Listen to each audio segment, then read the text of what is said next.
Mga Lodi pasensya na, Tagalog audio novel muna tayo ng Super Gene. Dito mas detalyado ang mga pangyayari kaysa sa manga. Kabanata 31 hanggang Kabanata 40. Kabanata 31, lalabanan ko na lang siya.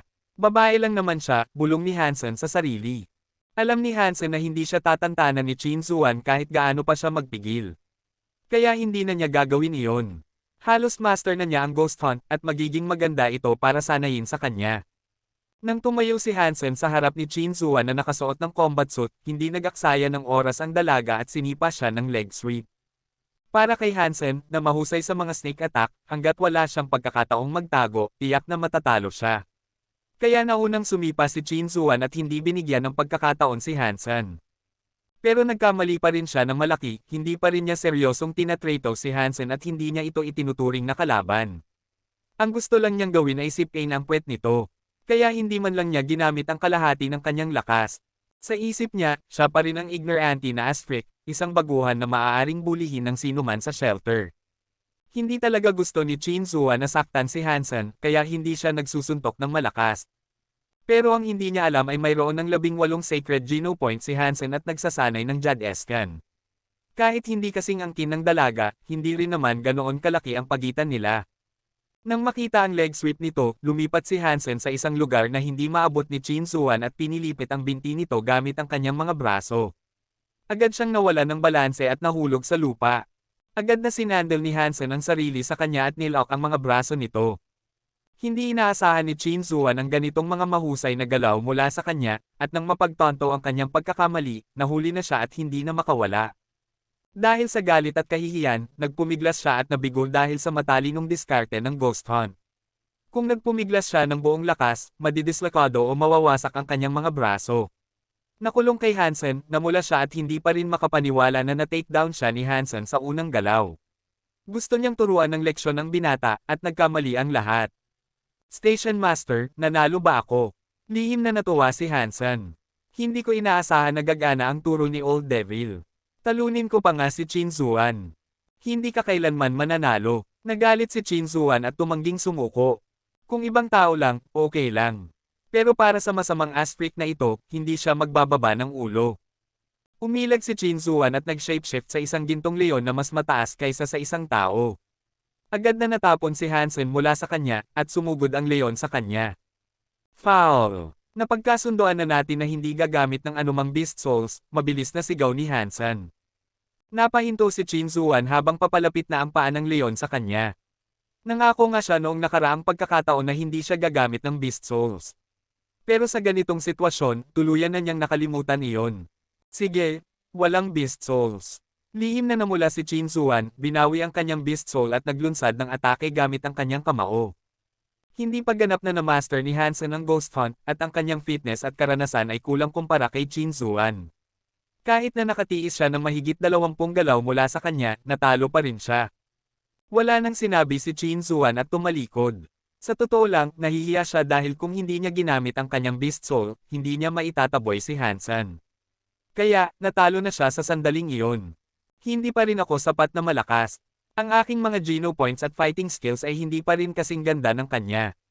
Alam ni Hansen na hindi niya maabutin ang pinakamahusay sa Steel Armor Shelter sa loob ng maikling panahon, habang medyo nadismaya siya na hindi man lang siya nakatiis ng 30 galaw mula sa kanya. Namumula pa rin si Chin Zuan pagkatapos maligo. Talagang nahihiya siya na naipit siya sa ganitong mahirap na sitwasyon ng Astric. May mali. Kahit na hindi masama ang kanyang wrestling skills, hindi niya ako ma-lockdown ng walang malaking fitness. Paano siya nakakuha ng napakaraming Geno points? Biglang naisip ni Chin Zuan. Mabilis niyang tinawag ang data na nakolekta sa combat suit ni Hansen. Kinagat ni Chin Zuan ang kanyang labi at mapait na sumumpa, ang gagong iyon, sigurado akong na-max out na niya ang kanyang mutant Geno points. Nagpapanggap lang siyang mahina para maliitin ko siya. Astric, hindi ako makikipagpayapaan sa iyo. Mula noon, tuwing dadaan si Hansen sa teleport station, palaging tatawagan siya ni Chin Zuan sa combat room. Masaya si Hansen na sumunod. Ang mga wrestling skills tulad ng Ghost Hunt ay talagang nangangailangan ng maraming pagsasanay, at sa isang training partner na kasing ganda ni Chin Zuan, hindi niya talaga maasa ang kanyang mga diskarte. Ang kaunting sakit ay wala sa wala kumpara sa kanyang pakinabang. Kung hindi dahil kay Chin Zuan, masasanay lang si Hansen kapag naglalaban ng buhay na mas mapanganib kaysa sa mga laban niya sa kanya. Siyempre, nag-iingat si Hansen para hindi niya mapansin na ginagamit niya ito. Sa bawat pagkakataon, sinasadya niyang inisin siya para patuloy siyang tawagan sa combat room. Maraming beses nang pinagtripan ni Chin Zuan si Hansen pero hindi pa rin siya nakakabawi. Tuwing nakikita niya ang nakangiting mukha nito, nagagalit siya at nagkakaroon ng pagnanasa na bugbugin ito. Halos naging ugali na niya iyon. Kabanata 32. Ang hayop na may ngipin na tanso na pinapakain ni Hansen ay naging kulay lila at mas malaki ang sukat 2 buwan matapos itong maging mutant na nilalang. Kung kaya ko bang patuloy na umakyat sa mundo ay nakasalalay sa iyo. Mangyaring maging isang banal na nilalang sa lalong madaling panahon. Tiningnan ni Hansen ang kulay lila ng balat nito at naisip na panahon na. Batay sa sitwasyon, aabutin ng halos 3 buwan para sa isang mutant na nilalang na mag-evolve sa isang banal na nilalang na may dugo. Ang panahong ito ay hindi masyadong mahaba o masyadong maikli. Halos imposible para sa karamihan ng mga tao na manghuli ng isang banal na nilalang na may dugo sa loob lamang ng 3 buwan. Kahit si Chin Zuan ay maaaring hindi nakahuli ng isang banal na nilalang na may dugo sa loob ng 1 taon. Ngayon, gamit ang itim na kristal na ito, makakakuha si Hansen ng isang buong banal na nilalang na may dugo para sa kanyang sarili tuwing 3 buwan na talagang hindi ka panipaniwala. Bigyan mo lang ako ng sapat na oras at madali akong mag-evolve na may 4 na uri ng Geno points na na-max out. Sa oras na iyon, makukuha ko ang titulo ng banal na aristokrate na may dugo ng sigurado. Nasa sabik na si Hansen. Hindi niya nakita si Chin Zuan sa teleport station sa kanyang pag-uwi. Maaaring pagod na siya sa larong ito o abala lang. Sa labas ng istasyon, nakita niya ang isang babae na nakatayo sa gilid ng kalsada at tumigil sa paglalakad. Si Zushi, ang babaeng lumaki kasama ni Zhang Danfeng at siya. Si Zushi ay mula sa isang pamilyang nag-iisang magulang at pinalaki siya ng kanyang ina sa pamamagitan ng pagtatrabaho sa kumpanya ng ama ni Hansen. Dahil walang magbabantay sa kanya, madalas siyang dinadala ng kanyang ina sa trabaho, at palagi siyang naglalaro kasama sina Zhang Danfeng at Hansen. Nang maglaon, narinig ni Hansen na buhay pa ang ama ni Zushi at nakita ang kanyang ina at siya. Pagkatapos ng insidente ng kanyang ama, wala nang lakas si Hansen para malaman ang tungkol sa kanyang pamilya. Pero narinig niya na siya ay isang anak na babae sa labas at kinuha lang siya ng kanyang ama pagkatapos mamatay ang kanyang asawa. Senador. Nakita rin ni Zushi si Hansen at sumigaw. Bakit ka nandito? Nagtatakang tanong ni Hansen.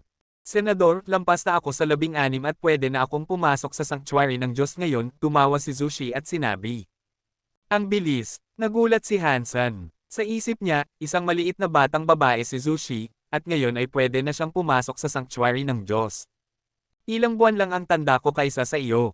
Huwag mo akong isiping bata, nakasimangot na sabi ni Zushi. Oo nga, ang bilis ng panahon. Tiningnan niya ang umuunlad na katawan nito at ngumiti. Hindi na siya isang maliit na batang babae. Namula si Zushi habang tinitingnan siya ni Hanzin. Nang magsasalita na sana siya, may narinig silang umuungal na makina, at nakita nila ang isang nakasuot na binata na bumababa mula sa isang pribadong sasakyang panghimpapawid na nakaparada sa gilid ng kalsada. Ang binata ay mga 20 taong gulang at ang pribadong sasakyang panghimpapawid na iyon ay nagkakahalaga ng higit sa 10 milyon. Ate, sabi ko na sa'yo na gamitin natin ang ating pribadong teleport equipment. Hindi maiiwasan na makakasalubong tayo ng mga nakakainis na tao sa isang teleport station. Hindi man lang tiningnan ng mga kabataan si Hansen at dumiretso kay Zushi. Kuya, kaibigan ko siya noong bata pa kami, mabilis na paliwanag ni Zushi. Sige, uuwi na tayo. Hindi pinansin ng binata ang kanyang paliwanag, hinawakan ang kamay nito at dinala siya sa sasakyang panghimpapawid. Senador, babalik ako, mahina na sabi ni Zushi kay Hansen bago siya umalis. Bumalik ang mga kabataan para babalaan si Hansen, ang mga taong katulad mo ay hindi karapat-dapat na maging kaibigan niya. Iwanan mo na siya o magsisisi ka. Sa akin ka ba nakikipag-usap? Tiningnan siya ni Hansen. Hindi ka ba naniniwala sa sinabi ko? Biglang lumapit ang binata, at mabilis na sinipa ang ibabang tiyan ni Hansen gamit ang tuhod. Malapit na siya kay Hansen, at napakabilis niya. Biglang lumapit ang tuhod niya kay Hansen. Kalmado ang mukha ni Hansen, pero lihim na ngumisi. Wala nang mas maganda para sa wrestling kaysa sa Ghost Hunt. Kahit si Chin Zuan ay hindi na naglakas loob na palapitin ako ngayon. Sumandal sa isang gilid, naiwasan ni Hansen ang tuhod nito at naglagay ng isang paa sa likod ng binti nito sa lupa. Kinulong din ni Hansen ang leeg ng binata at hinayla ng malakas. Bang! Biglang nawalan ng balanse ang binata at nahulog sa sahig. Nakahiga sa lupa, gulat na tiningnan niya si Hansen at nakalimutan ng tumayo. Hindi niya inaasahan na ang kanyang suntok ay walang saysay, at hindi makapaniwala na hinayla siya pababa ni Hansen. Senador, ano nangyari? Nakitang mali ang nangyayari, tumakbo pababa si Zoshi mula sa sasakyang panghimpapawid at mabilis na tinulungan ang binata. Wala, isang ritual lang sa pagitan ng mga lalaki. Gabi na at kailangan ko nang umuwi. Kumain tayo minsan. Ngumiti si Hansen, kumaway ng palm at pumunta sa istasyon ng tren. Kuya, ayos ka lang? Tanong ni Zoshi sa binata. Kapana-panabik, talagang kapana-panabik. Tiningnan ng binata si Hansen na umalis na may kakaibang ngiti. Nang makita ang ngiti ng binata, biglang nag-aalala si Zoshi. Kuya, huwag mo siyang pagtripan. Hindi niya sinasadya. Kaya niya akong mapabagsak kahit hindi niya sinasadya. Kung sinasadya niya, mamamatay ba ako, Pang Jinky? Sabi niya na naninangkit ang mga mata. Kuya, hindi iyan ang ibig kong sabihin. Nagpanik si Zoshi at hindi alam kung paano magpapaliwanag. Huwag kang mag-alala ate. Gaya ng sinabi niya, isang ritual lang ito sa pagitan ng mga lalaki at babayaran ko ang pabor na iyon. Masama ang tingin ni Pang Jinky sa direksyon kung saan pumunta si Hansen. Sa loob ng ilang araw, pakaimbitahin mo siya sa hapunan sa bahay. Ano? Tiningnan ni Zoshi si Pang Jinky at hindi makapaniwala sa kanyang mga narinig. Kabanata 33. Hindi na lumayo si Hansen para manghuli sa mga nakaraang araw. Siya ay nag-iisa, kaya maliban na lang kung pupunta siya sa mga lugar na walang tao, malabong makakita siya ng mga mutant o banal na nilalang na may dugo bago pa man ang mga gangli na Chinsuan, Son of Heaven, o Feast Guy. Pumasok si Hansen sa Skynet at nag-login sa isang forum na tinatawag na Polar Night kung saan ang mga miyembro ay mga tao mula sa iba't ibang planeta na kasalukuyang nahihirapan sa sanctuary ng Diyos. Dito, ang mga tao mula sa parehong shelter ay maaaring magpalitan ng impormasyon at pangangailangan. Bagaman ang Alliance ay may katulad na opisyal na site, mas madali para sa mga tao na pumunta sa Polar Night dahil ang kailangan mo lang ay isang username. Sa opisyal na site, kailangan mong magparehistro gamit ang iyong tunay na pagkatao. Dahil ayaw niyang malaman ng sino man ang kanyang pagkatao, pumunta si Hansen sa seksyon ng Steel Armor Shelter, kung saan maraming post, humigit kumulang 1,000 o higit pa bawat araw. Tiningnan niya ang mga postings, karamihan sa mga ito ay nagbebenta o bumibili ng impormasyon, at may ilan ding impormasyon tungkol sa recruitment. Halimbawa, ang mga mayayaman ay nag-aaksaya ng pera para kumuha ng ilang tao mula sa parehong shelter upang protektahan o tulungan ang kanilang anak. Kamakailan, hindi maganda ang kapalaran ni Hansen. Hindi lang siya makahanap ng anumang mga mutant na nilalang o banal na nilalang na may dugo, nabigo rin siyang makakuha ng anumang beast souls. Kaya, nagpasya siyang magtrabaho para sa pera. Nag-browse si Hansen ng ilang sandali at nakita ang isang job posting na maganda ang bayad. Nagulat siya nang makita na si Lin Beifeng ang nag-post nito. Hindi niya siya nakita mula nang huli silang magkita. Hindi inaasahan na nag-post din siya sa Steel Armor Shelter. Hindi lamang nagre-recruit si Lin Beifeng ng mga magagandang tao, kundi nag-aalok din siya ng mga beast souls at laman ng mutant na nilalang. Gusto niya ng lahat ng magaganda, at handa siyang magbayad para dito. Ang mga sumagot sa kanyang thread ay kadalasang mga tagamasid lamang. Sa katunayan, napakataas ng demand para sa laman ng mutant na nilalang at beast souls kaya't hindi madaling makabenta. Nag-browse pa si Hansen at lumipat sa ibang mga thread, at hindi nagtagal ay nakakita siya ng isang trabaho na kasiya siya. Mayroong ilang mga kabataan na bagong pumasok sa sanctuary ng Diyos na naghahanap ng isang skilled hunter upang tulungan silang patayin ang mga primitive na nilalang. Ang kinakailangan ay dapat nilang mapanatili ang paghawak sa 10 primitive na nilalang at protektahan sila sa parehong oras, nag-iisa. Sa madaling salita, ito ay isang babysitting job na katutok sa mga rookies na nakikipaglaban sa mga primitive na nilalang at nag-save sa kanila kapag sila ay nahaharap sa panganib. Hindi mahirap ang trabahong ito, ngunit medyo nakakapagod. Sa pangkalahatan, ang mga may karanasan ay hindi tatanggap ng ganitong trabaho.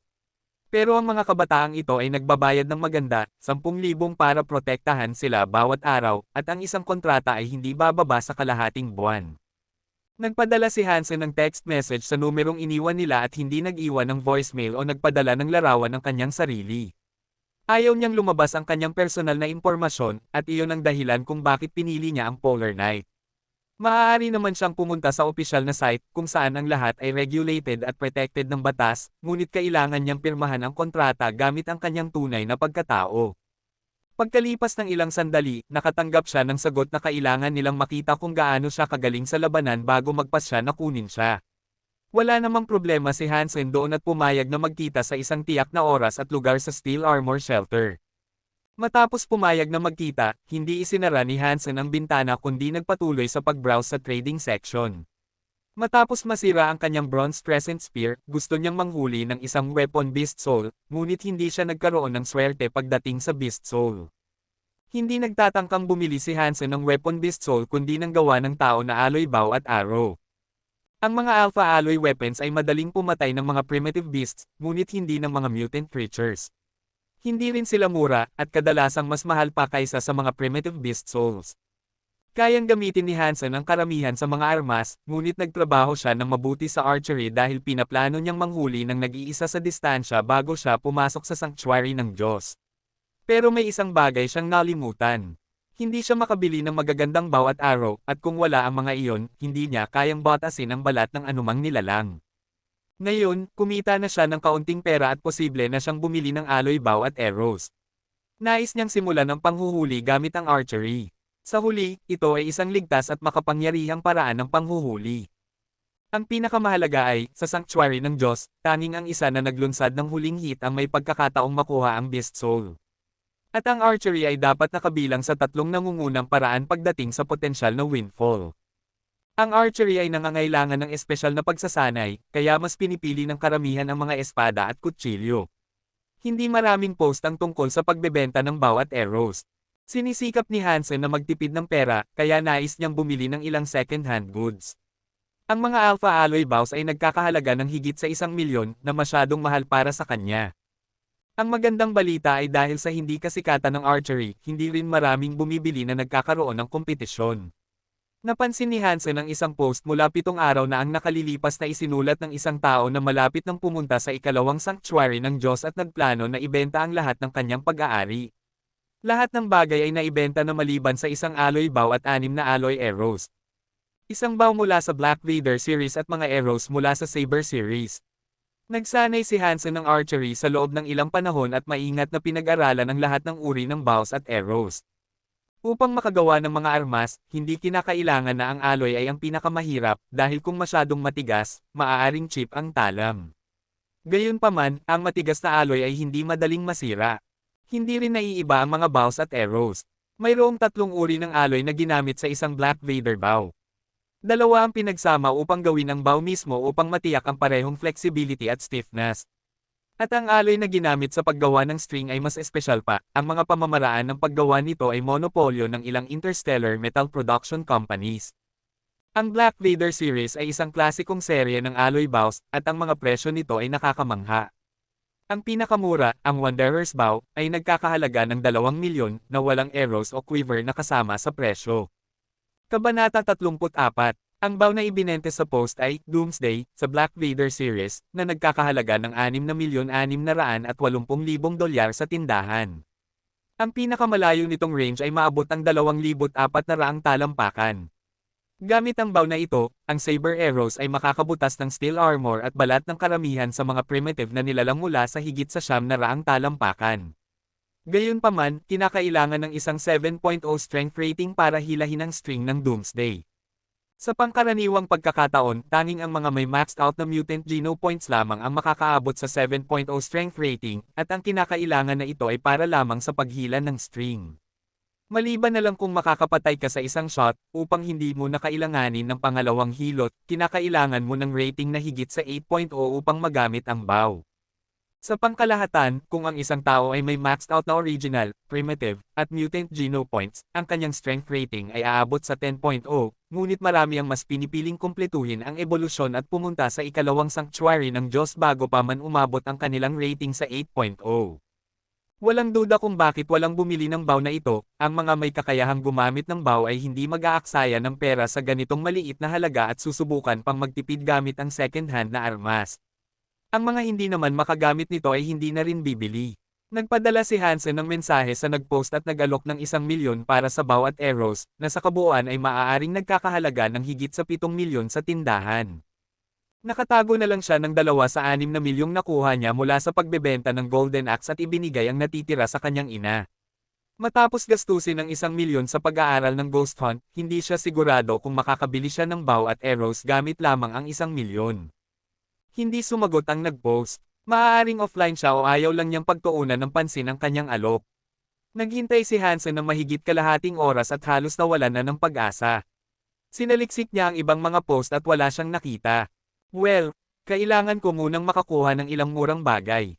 Baka makakuha ako ng Arrow Beast Soul sa loob ng ilang araw, nilibang ni Hansen ang sarili at pumasok sa shower. Nang bumalik siya sa harap ng screen, nakita niyang nagpadala ng mensahe ang nag-post sa kanya, na naglalaman lamang ng isang webpage ng isang kilalang trading site kung saan ang presyo ay nakasulat na 1 milyon. Halos tumalon si Hansen sa tuwa at nagbayad para sa mga item matapos ang kumpirmasyon. Di nagtagal, naipadala na ang item at darating ito sa Planet Roca kinabukasan. Maaaring gamitin ang Sanctuary ng Diyos bilang transfer station para sa pagdadala ng mga produktong ginawa sa Alliance, kaya maraming transaksyon sa pagitan ng iba't ibang planeta ang natatapos sa ganitong paraan, at mas mabilis ito kaysa sa interstellar spaceship. Kinabukasan ng umaga, nakatanggap si Hansen ng package mula sa isang robot postman. Matapos niyang pirmahan ito, hindi na siya makapaghintay na buksan ito. Ang itim at lilang metal bow ay may string na parang pilak. Hawak ang bow sa kanyang mga kamay, agad na naramdaman ni Hansen ang kapangyarihan. Ang bow ay maayos na nakalagak at mukhang halos bago maliban sa isang maliit na gasgas. 6 na bagong saber alloy arrows ang kumikislap sa malamig na liwanag. Sa gulat ni Hansen, kasama pa nito ang isang akmang quiver. Gamit ito, pero walang pinsala. Isang bow sa aking kamay, ang mundo ay akin. Hindi ko na kailangang manggalackle sa susunod na pagkakataon kapag ninakaw ko ang isang banal na nilalang na may dugo mula kay Son of Heaven. Hinaplos ni Hansen ang bow at tumawa. Dahil walang shooting range malapit, nagawa lang ni Hansen na hilahin ang string ng ilang beses.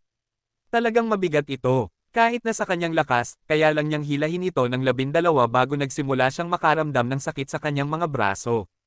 Okay na rin. Nagulat si Hansen. Hindi niya nasubukan ang kanyang lakas kamakailan, ngunit tiyak na higit na ito sa 8.0 ngayon, kung hindi ay hindi niya magagamit ang bow na ito ng maayos. Pumunta si Hansen sa isang weapon shop malapit at bumili ng 20 Thunder Arrows at 20 Skyfall Arrows. Ang quiver na kayang humawak ng 50 arrows ay mukhang medyo walang laman kahit na may mga arrows na ito. Kahit na ang mga arrows na ito ay may mga nakakamanghang pangalan, sa katotohanan ay mura lang ang mga ito. Ang bawat Thunder Arrow ay nagkakahalaga lamang ng 1,000 at ang arrowhead lamang ang gawa sa alloy. Masyadong matigas ito at madaling chip sa mga buto o shell.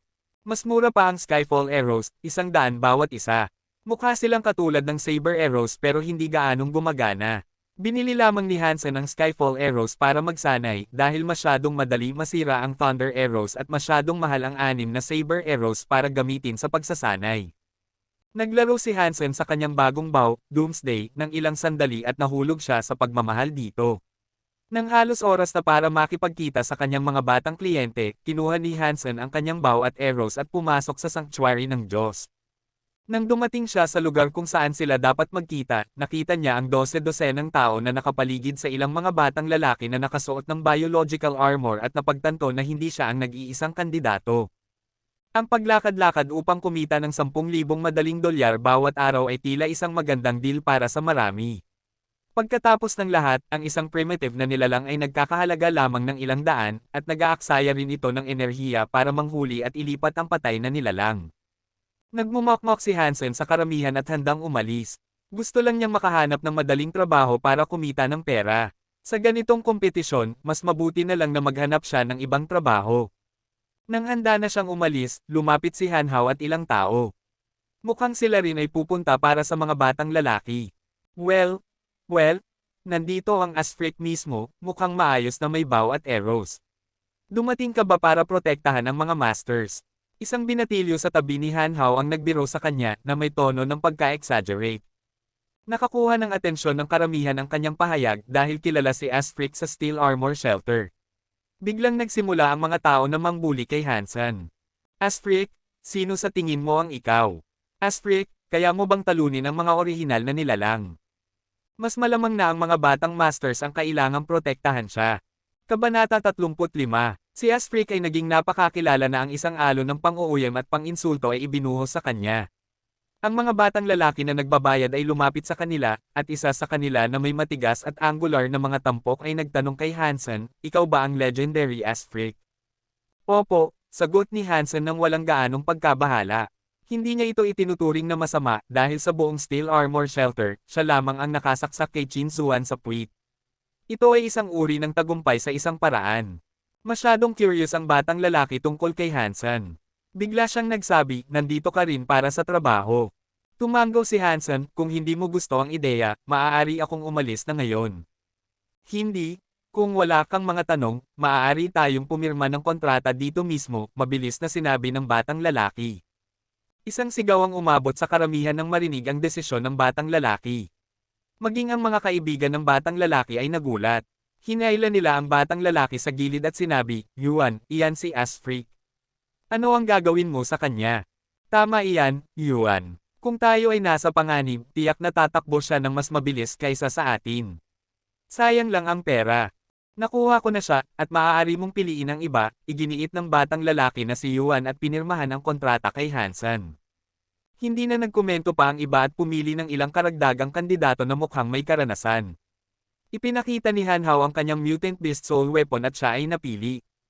Ang dalawa na kasama ni Hanhao ay ipinakita rin ang kanilang kakayahan at nakakuha rin ng trabaho.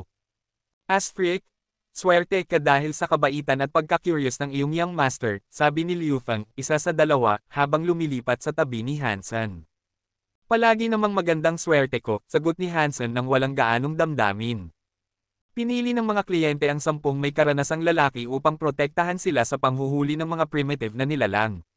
Sa ganitong koponan, kaya nilang manghuli ng mga primitive na nilalang sa pamamagitan ng grupo. Ang mga na-hire ay nasa magandang kondisyon at sinubukan nilang magpuri sa mga kliyente sa buong oras. Maliwanag na nauunawaan nila ang mga background ng mga batang lalaki na nagbabayad sa kanila. Ang mga kliyente ay talagang may magagandang kakayahan sa laban, at tiyak na nag-aral sila mula sa mga prestihiyosong paaralan. Bagaman sila ay bagong pumasok sa sanctuary ng Diyos, ang kanilang fitness at kakayahan ay mas mabuti kaysa kay Hansen nang siya ay bagong dumating. Kulang na lamang sila ng karanasan sa panghuhuli. Habang ang mga kliyente ay nanghuhuli ng mga primitive na nilalang, si Hansen ay nag-practice ng archery sa gilid. Sa simula, pinili niyang mag-ensayo ng archery dahil hindi ito gaanong demanding kumpara sa ibang armas. Malabo na matutunan niya ang mga advanced techniques ng sword o knife fighting sa pampublikong sistema ng edukasyon, habang ang kailangan lang niya sa archery ay katumpakan. Patuloy pa ring nagiging pamilyar si Hansen sa pagganap at mga katangian ng Doomsday, kaya pinili niyang gawing target ang ilan sa mga puno sa paligid para magsanay. "Asfric, nag-aaksaya ka lang ng espasyo. Bakit ka nagtuturok ng walang saysay at hindi pinapansin ang aming mga kliyente?" Nagtataka si Liu Feng sa kilos ni Hansen at tiningnan ang kanyang mga tira na may paghamak. "Hindi mo man lang kayang makapagtira sa loob ng 60 talampakan." Hindi tiningnan ni Hansen si Liu Feng o sumagot sa kanya. Sinusubukan lang niyang gamitin ang arrow at hindi nakatutok sa isang target, kaya't mukhang magulo ang kanyang mga tira. "Hayaan mo na siya. Isang charity act lang ito. Hindi inaasahan ng aming mga kliyente na makakatulong siya," tumawa ang iba pang mga hired hands. "Tama iyon. Magpasalamat ka na lang, Asfric." Sinuka ni Liu Feng at sumama sa iba.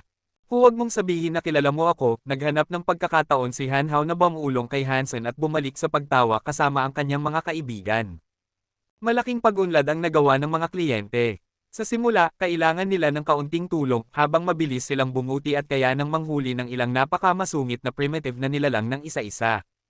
Talagang mahusay ang mga prestihiyosong paaralan sa kanilang mga resulta sa pagtuturo.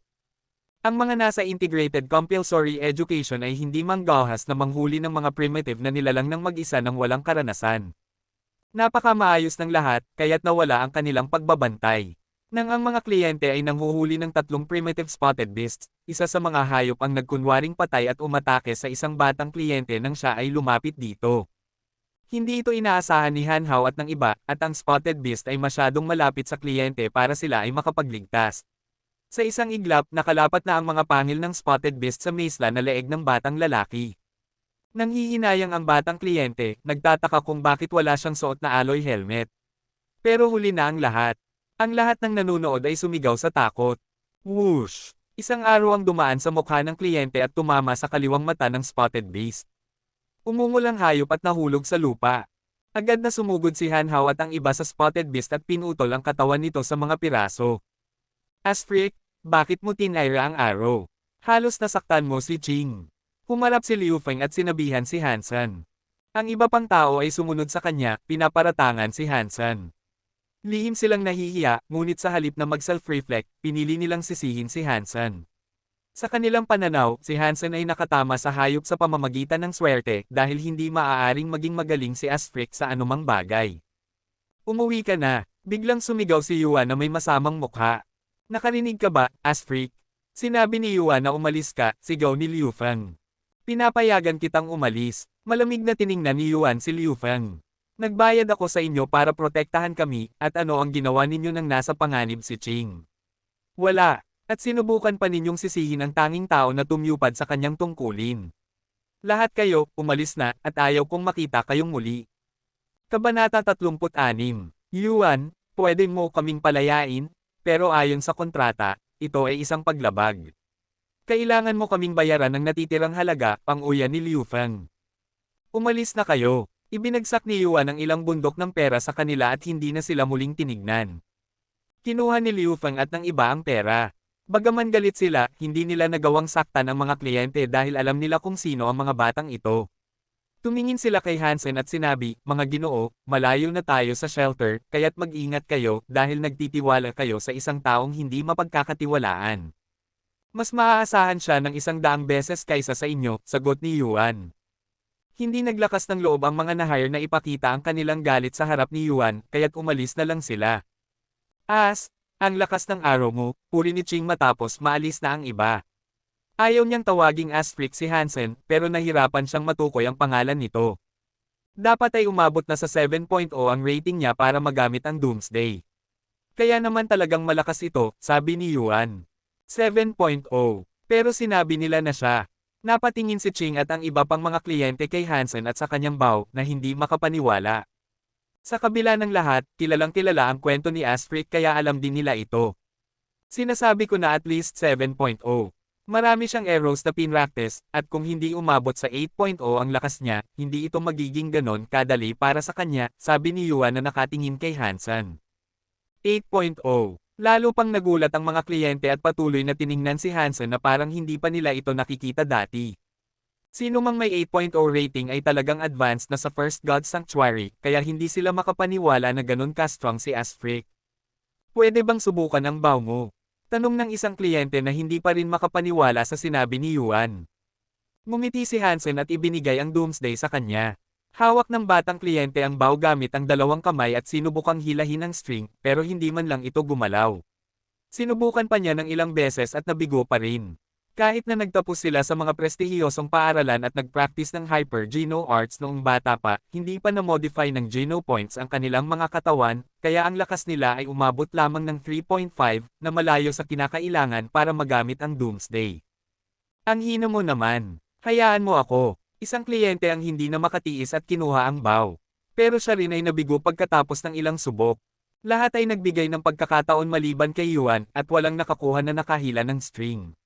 Doon lang nila naramdaman ang pagkamangha kay Hansen. Kaunti lamang ang nagpa-practice ng archery at nangangailangan ito ng malaking pagsisikap. Kaya't karamihan sa mga tao ay hindi masyadong alam tungkol sa bows at arrows, lalo na kung gaano kaganda ang Doomsday. Halimbawa, wala silang kaalaman ni Hanhao at ang kanyang mga kaibigan na ang bow ni Hansen ay nagkakahalaga ng milyon, kung hindi sana hindi na nila siya pinagtawanan. Hindi na binawasan ng mga kliyente ang pagtingin kay Hansen, lalo na't nailigtas niya ang buhay ni Ching. Tinawag nila itong senador mula noon. Sa huli, ang sanctuary ng Diyos ay isang mundo kung saan tanging ang mga malalakas ang iginagalang, at tunay na kapansin-pansin ang archery at lakas ni Hansen. Senador, pwede mo bang ipakita sa amin ang tunay na kasanayan sa archery? Mungkahi ni Ching. Lahat ng iba pang kliyente ay nakatingin kay Hansen na puno ng pananabik. Ordinaryo lang ang kasanayan ko sa archery, tumawa si Hansen. Huwag kang maging mapagpakumbaba. Kapag masyadong mapagpakumbaba, talagang mayabang ka, sabi ni Ching.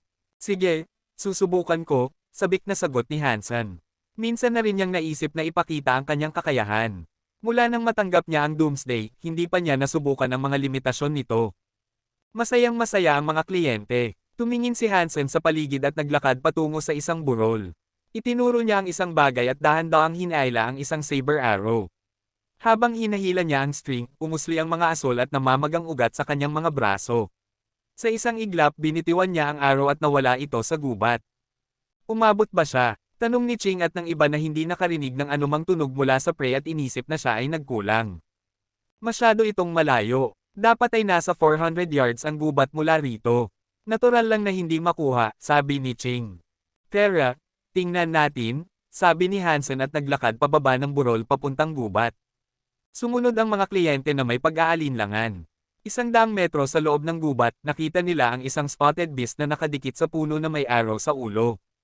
Ngayon lang kami hindi nakarinig. Ang arrow ay tuwirang sumaire sa mga nerbiyos ng spotted beast at wala na itong oras para sumigaw.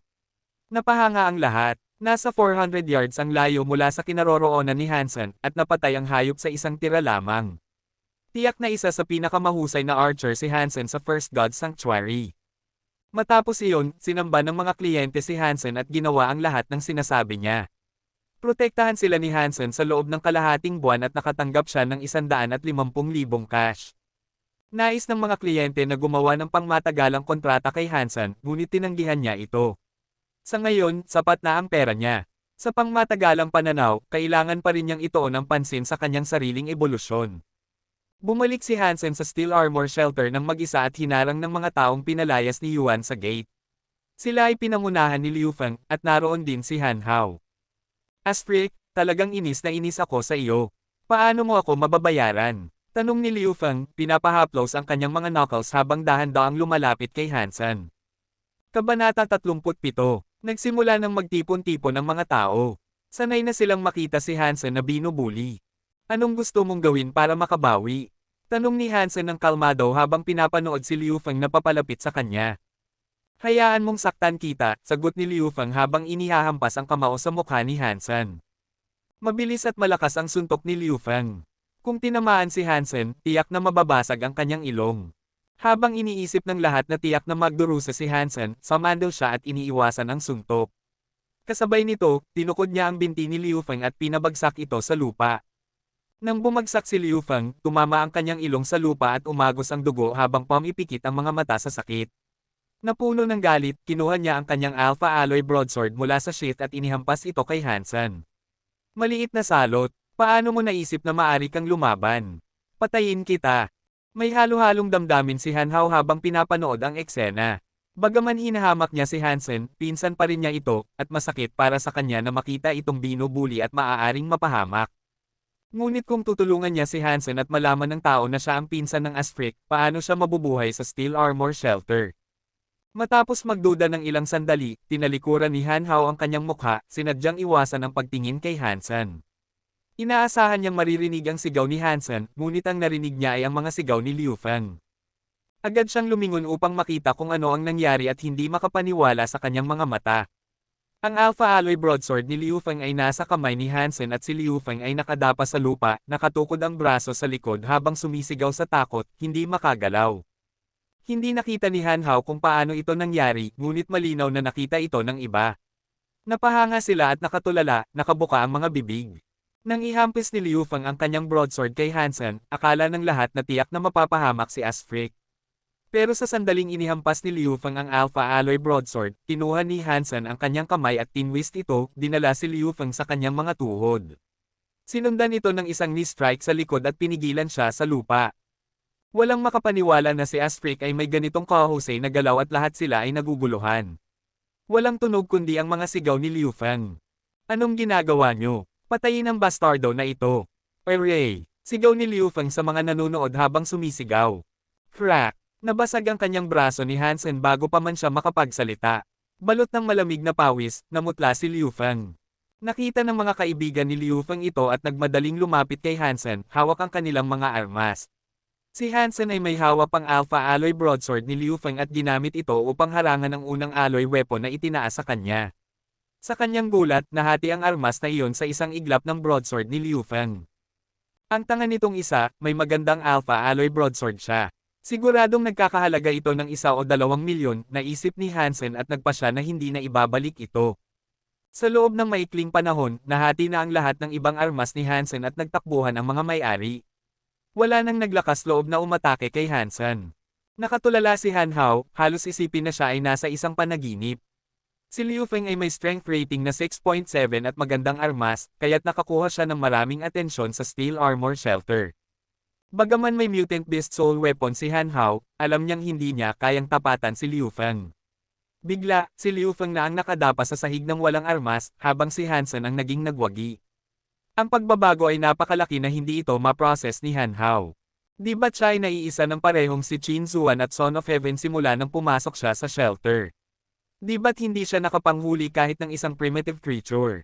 Di ba? Tumingin si Han Hao kay Hansen na parang hindi makapaniwala, puno ng mga komplikadong emosyon sa kanyang isip. Hindi na ipinagpatuloy ni Hansen ang laban sa iba, kundi bumalik para kunin ang sheath ni Liu Feng, isinuot ito sa kanyang sinturon, at ibinalik ang kanyang bagong broadsword sa bagong sheath nito.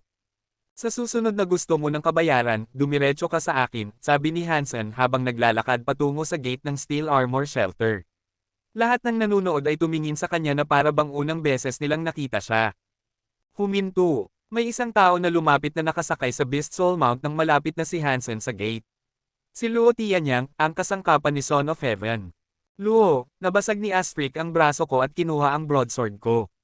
Kailangan mo akong ipaghiganti, sigaw ni Liu Feng nang makita si Luo Tianyang.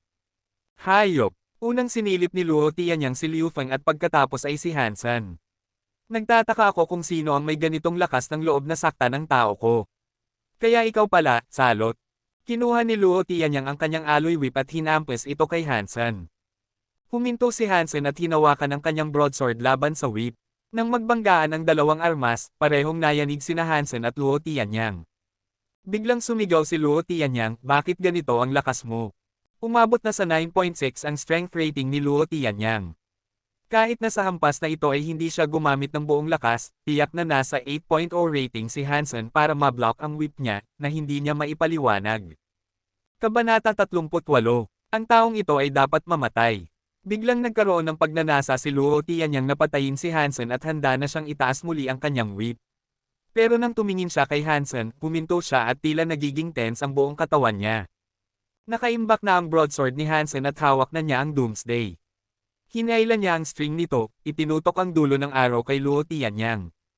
Bagaman hindi nakilala ni Luo Tianyang ang Doomsday, sa kanyang mayamang karanasan sa pakikipaglaban, naamoy niya ang panganib mula kay Hansen at nanatiling nakatayo ng tahimik. Nagdulot ito ng deadlock, hindi naglakas ng loob si Luo Tianyang na gumalaw, at wala ring kumpiyansa si Hansen na mapatay si Luo sa isang tira lamang. Tila huminto ang oras. Ang mga nanunood ay tuluyang nagulat. Nang talunin ni Hansen si Liu Feng at ang kanyang mga kaibigan, hindi sila makapaniwala, at ngayon ay nakatapat pa siya kay Luo Tianyang. Isa si Luo Tianyang sa mga kasamahan ni Son of Heaven, at ang kanyang strength rating ay malapit na sa 10.0, kaya't kahit siya ay hindi naglakas loob na gumalaw habang nakatutok ang arrow ni Hansen sa kanya. Sino mang may strength rating na higit sa 9.0 ay kabilang sa top 100 sa Steel Armor Shelter, na may higit sa 100,000 tao. Kaya't ang katotohanang may ganitong tao na natatakot kay Hansen ay labis na nakakamangha para sa lahat. Walang nakakaalam kung paano nakuha ni Hansen ang ganitong lakas kahit na na-isolate siya sa parehong Qin Zuan at Son of Heaven. Hansenador, ibaba mo ang bow mo, sabi ni Qin Zuan habang pinangunahan ang kanyang grupo, na lahat ay nakasakay sa Beast Soul Mounts. Ibinaon ni Hansen ang kanyang bow at arrow. Alam niyang mas mahina pa siya kaysa kay Luo Tianyang, at hindi siya sigurado kung kaya niyang itira ang kanyang kalaban habang nakagwardya ito. Ang paghawak sa ganitong posisyon ay mabilis na nakakabawas ng kanyang lakas, at hindi maganda para kay Hansen ang deadlock na ito. Miss Qin, patayin ko ang bastardo na ito para sa iyo, sabi ni Luo Tianyang habang hinahampas ang kanyang whip kay Hansen, na na-disarm na. Mukhang handa na si Hansen para dito at handa na sanang harangan ang whip gamit ang Doomsday. Bago siya makagalaw, may isang Beast Soul Bronze Sword na itinapon at tumama sa whip. Ang lakas ng pagkakahampas ay napakalakas na nahulog ang whip mula sa kamay ni Luo Tianyang. Disiplinahin ko ang tao ko, at ikaw ay maghanap ng sariling negosyo. Malamig na tinignan ni Qin Zuan si Luo Tianyang at ibinalik ang kanyang espada bago siya sumakay pabalik sa shelter. Sumunod ka sa akin, utos ni Chin Zuan habang tumalikod. Agad na humabol si Hansen at sumunod sa kanyang grupo papasok sa shelter. Biglang nag-umpisa ang kaguluhan sa buong Steel Armor Shelter. Talunin ni Asprik si Liu Feng at ang kanyang mga kaibigan, nakatapat kay Luo Tianyang, at higit sa lahat, itinuring ni Chin Zuan na kanya siya. Lahat ng balita ay nagdulot ng pagkabaliw sa lahat. Walang nakakaalam kung ano ang nangyari, puro hula-hula lamang. Nagkaroman sa stab ba sila? Kailangan kong matutunan kay Asprik at Stab ang isang maganda at capable na babae sa puwit. Baka maging mayaman at makapangyarihan ako. Mukhang seryoso si Chin Zuan, pero siya ay talagang flirt. Kumalat ang mga chismis sa buong Steel Armor Shelter, at muli na namang naging sentro ng atensyon si Hansen. Ngunit hindi talaga ang lakas ni Hansen ang naging focus. Mas interesado ang mga tao kung siya ba ay boy toy ni Chin Zuan. Kahit ang grupo ni Chin Zuan ay tinitingnan si Hansen ng kakaiba. Marunong ka bang mag-archery? Tanong ni Chin Zuan nang tawagin si Hansen sa isang hall. Nag-practice ako dati, sagot ni Hansen habang nakasungaw. Kung nagagamit mo ang Doomsday, tiyak na nag-aral ka ng mabuti, sabi ni Chin Zuan nang walang pag-aalinlangan. Pwede kang sumali sa bullseye at sumunod sa akin sa hinaharap. Hindi, tinanggihan ni Hansen. Pinagit ni Chin Zuan ang kanyang labi at sinabing galit na galit, kaka-offend mo lang kay Luo Tianyang. Kung wala akong proteksyon, iniisip mo bang pababayaan ka niya? Salamat sa iyong kabaitan, pero sarili ko ang bahala, sagot ni Hansen ng malamig. Dapat ay alam mo kung sino ako. Ang mga tao ko ay konektado sa militar, at ang bullseye ay akin.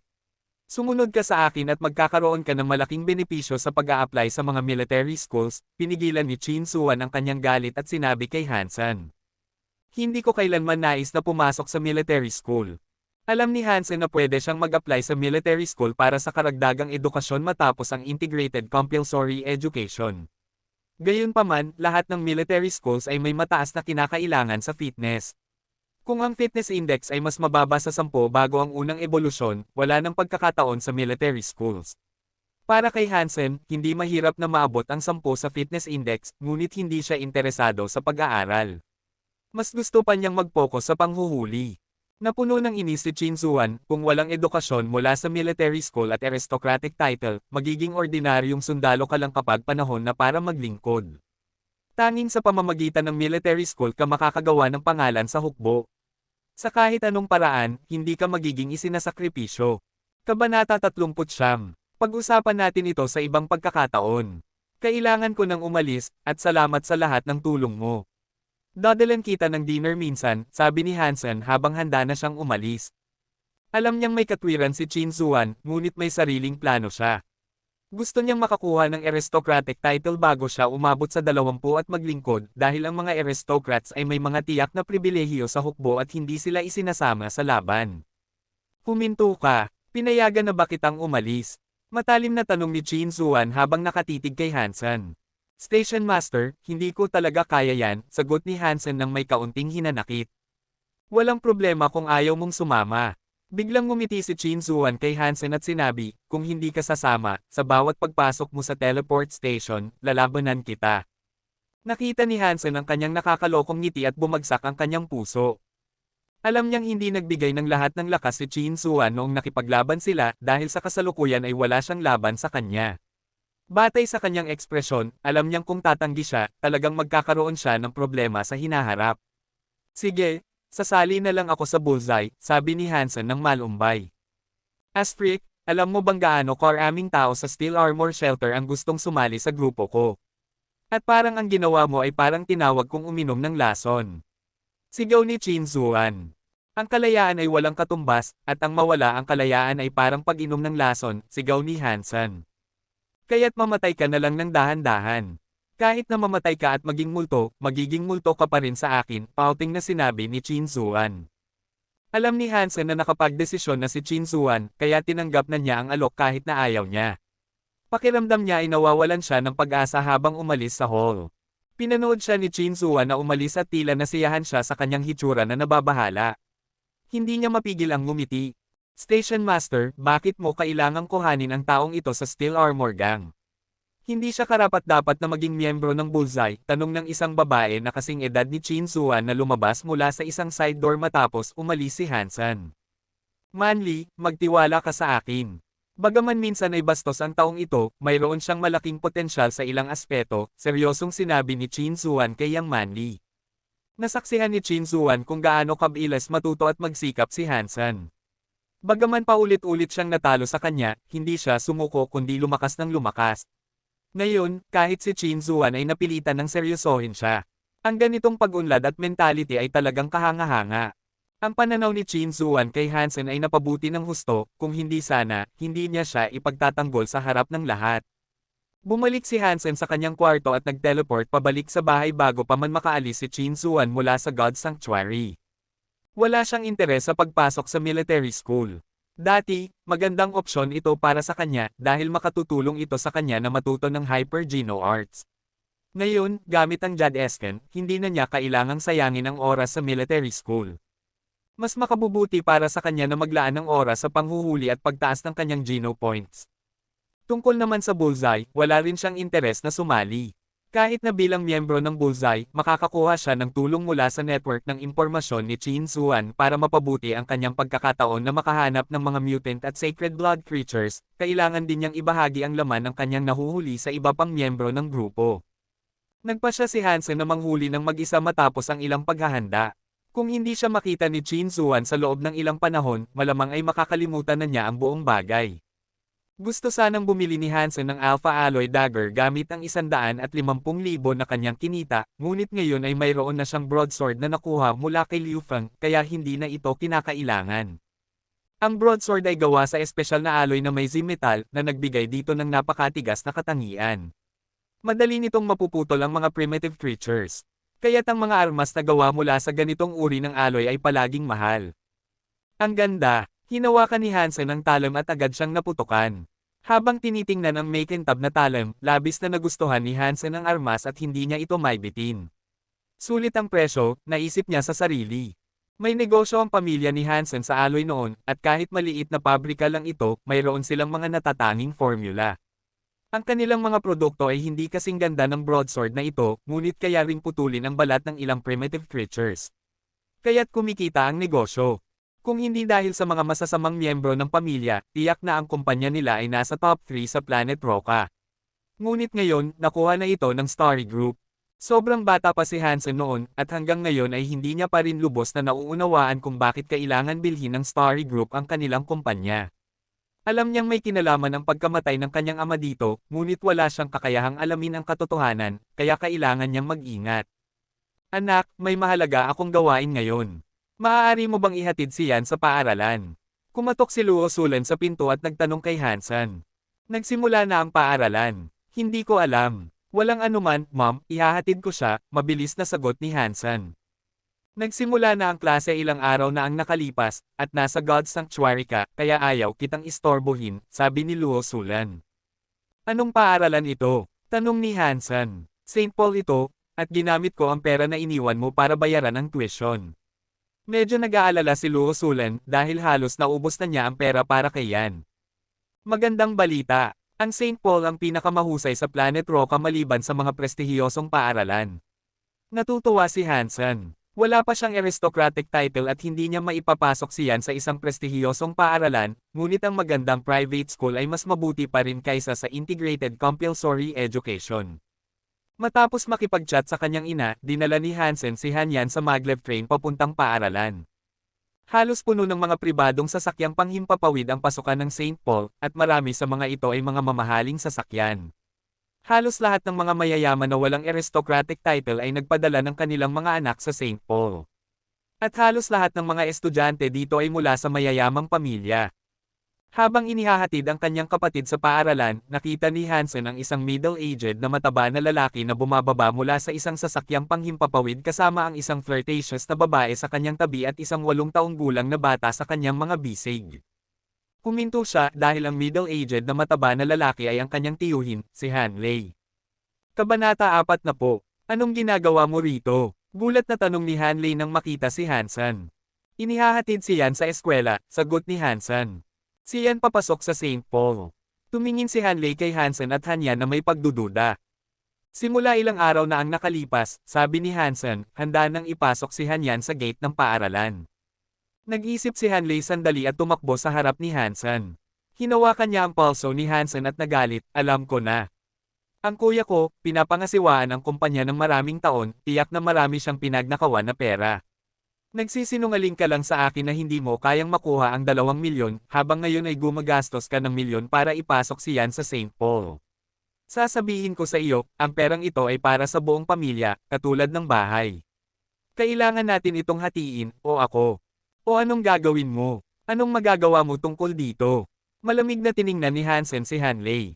Lubos na siyang nadismaya sa kanyang mga kamag-anak at hindi na siya magbibigay sa kanila ng kahit isang sentimo.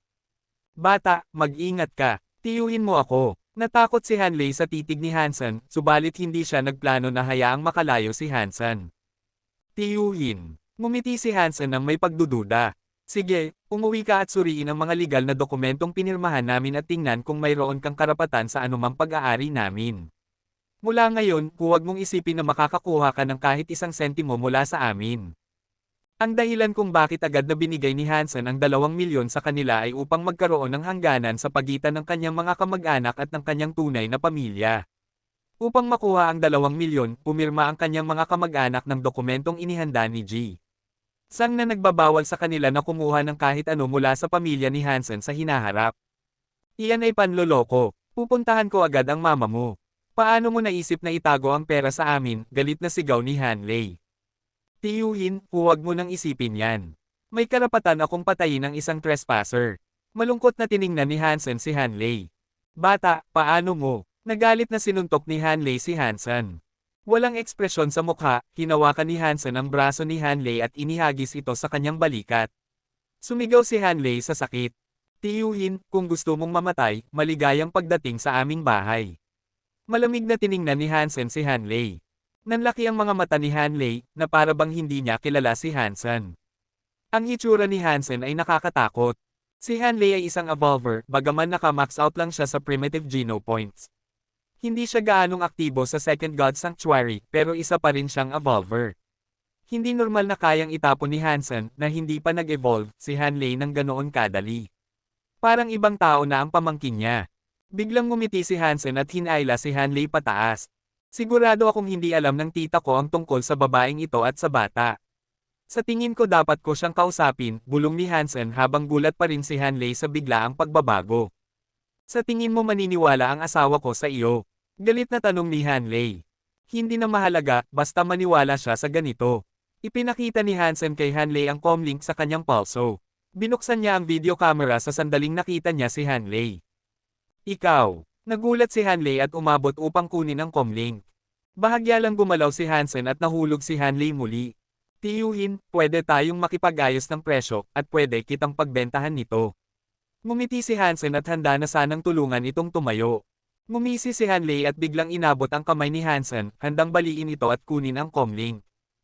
Hineblat ni Hansen ang kamay ni Hanley at pinigilan ito, pinasunod si Hanley sa sahig at umiyak na parang baboy. Tiyuhin, mukhang wala kang balak makipag-ayos. Kailangan kong ipakita ito sa aking auntie. Binitiwan ni Hansen ang kamay ni Hanley at humarap upang umalis. Huminto ka. Agad na pinigilan ni Hanley si Hansen at pinigilan ang kanyang mga ngipin. 10,000. Bigyan kita ng 10,000 at burahin mo yan. Tumingin si Hansen. 200,000 o pupunta ako sa auntie ko. Sige. Sige. Sabi ni Hanley, na naglalakad patungo kay Hansen. Salamat, cash o bank transfer? Tanong ni Hansen na may kaunting ngiti. Walang kagalakan, nag-transfer si Hanley ng 200,000 kay Hansen. Sige, ngayon pwede mo nang burahin yan. Siyempre, tatanggalin ko yan. Pero kapag nasa magandang mood ako, sabi ni Hansen at naglakad palayo. Bata, niloko mo ako. Nagalit si Hanley at itinaas ang kanyang kamao. Subalit, natigilan siya nang makita si Hansen dahil talagang nag-iwan ng matinding impresyon ang mga galaw ng kanyang pamangkin. Tiyuhin, natanggap ko na ang pera mo, kaya tiyak na tatanggalin ko yan, pero hindi ko sinabi kung kailan ko ito gagawin. Kaya mas mabuti pang panatilihin mo akong nasa magandang mood. Hinampis ni Hansen si Hanley sa balikat at huminto sa pagngiti. Bulong niya, at saka, huwag mong hayaang makita ako sa bahay ko ulit, kung hindi, papatayin kita. Nanginig si Hanley, at sa isang dahilan, alam niyang seryoso si Hansen. #T. Ang batang ito ay naging napakasama, murang sabi ni Hanley habang umalis si Hansen. Nahihiya siya na natatakot sa isang bata, pero nag-aalala pa rin siya sa kalooban at nagbago ang isip tungkol sa pagpunta sa bahay ni Hansen. Matapos ihatid si Yan sa paaralan, nasa magandang mood si Hansen. Sa kanyang pagbalik, nakita niya ang isang physical test center at pumasok, nais malaman ang kanyang kasalukuyang antas ng pisikal na fitness.